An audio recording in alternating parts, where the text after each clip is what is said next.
प्रणाम। आज की जो हमारी कॉन्वर्सेशन है वो इस मुद्दे पे है। जैसे कुछ दिन पहले मेरी एक फ्रेंड, शी मैरिड अर्लियर, ठीक है, तो उनके 2 बच्चे हैं। तो शी आस्क मी कि यार समझ में नहीं आता बच्चों के लिए क्या करूं, क्या दूं उन्हें। ठीक है, कुछ भी कर लो कम पड़ता है। यस, डेफिनेटली कम पड़ेगा। तो आप जो बच्चे के लिए सबसे इम्पॉर्टेंट चीज़ कर सकते हैं ना, वो है रिस्पेक्ट। आप उन्हें रिस्पेक्ट दीजिए। प्यार थोड़ा कम देंगे ना तो भी चलेगा। डिसिप्लिन वक्त के साथ शायद आप धीरे धीरे कम ज़्यादा करते रहेंगे, वो सिचुएशनल होता है। उसमें कोई रूल्स रेगुलेशन नहीं है, कोई हार्ड एंड फास्ट रूल नहीं है कि इतनी डिसिप्लिन इस उम्र तक आ जानी चाहिए या जो कुछ है। पर जो रिस्पेक्ट है ना, जो स्वाभिमान जिसे हम कहते हैं, वो बच्चे को शुरू से सिखाइए।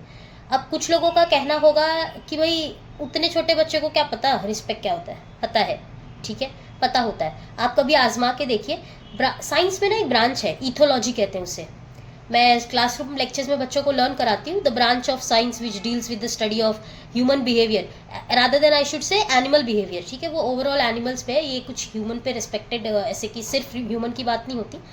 तो जो बिहेवियरल साइंस कहता है ना, उस हिसाब से स्वाभिमान, रिस्पेक्ट जो होता है, जो आत्मसम्मान होता है, ये बहुत ही इंपॉर्टेंट चीज़ होती है।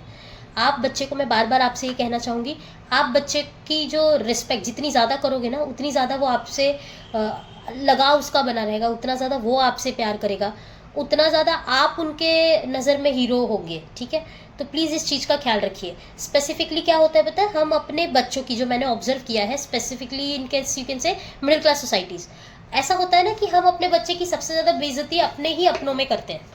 ठीक है, जो बच्चे के लिए बहुत ही रॉन्ग मैसेज होता है। मतलब उनके ही मामा मामी, नाना नानी, दादा दादी, चाचा चाची, दूसरे अंकल आंटी एट्सेट्रा, उनके प्रेजेंस में हम उनको नीचा दिखाते हैं। आज तक मुझे नहीं लगता, एक काफ़ी बड़ा तबका है जो ना, पेरेंट्स कभी भी अपने बच्चे की तारीफ उसके सामने नहीं करते। शायद एक हद तक अच्छी भी बात है, पर शायद नहीं भी।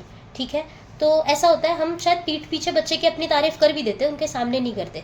बट वो रिकग्निशन ज़रूरी होता है। आपके बच्चे को पता कैसे चलेगा कि वो आपके लिए कितना इंपॉर्टेंट है?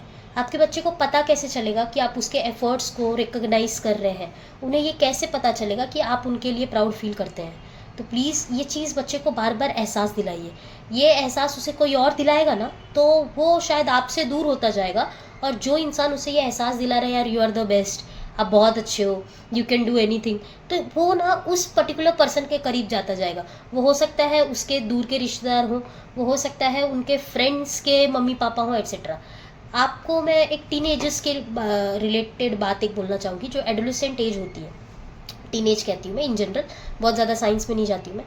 तो उस एज में ना हर एक बच्चे को ऐसा लगता है मेरे ही मम्मी पापा बुरे हैं, मेरी फ्रेंड के मम्मी पापा तो बहुत अच्छे हैं। इन सारी चीज़ों के पीछे यही होता है, रिस्पेक्ट, उनकी इज्जत, उनका सम्मान अकेले में, उनका सम्मान लोगों के बीच में, उनके विचारों का सम्मान। सम्मान मतलब यही नहीं है कि आप उनको बुला रहे हैं, गुलदस्ता दे रहे हैं, एट्सेट्रा। सम्मान का सिर्फ वो मतलब नहीं होता।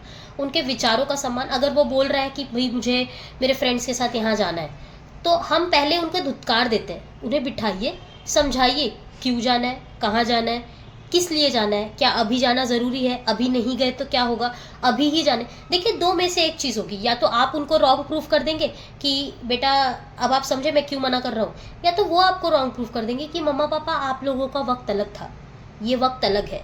तो हम अगर अपने बच्चों को किसी चीज़ के लिए मना करते हैं ना, तो मैं ये नहीं कह रही हूँ आप गलत करते हैं, पर आप उन विचारधाराओं को दिमाग में रखकर उस चीज़ के लिए मना करते जो हमारे वक्त में थी।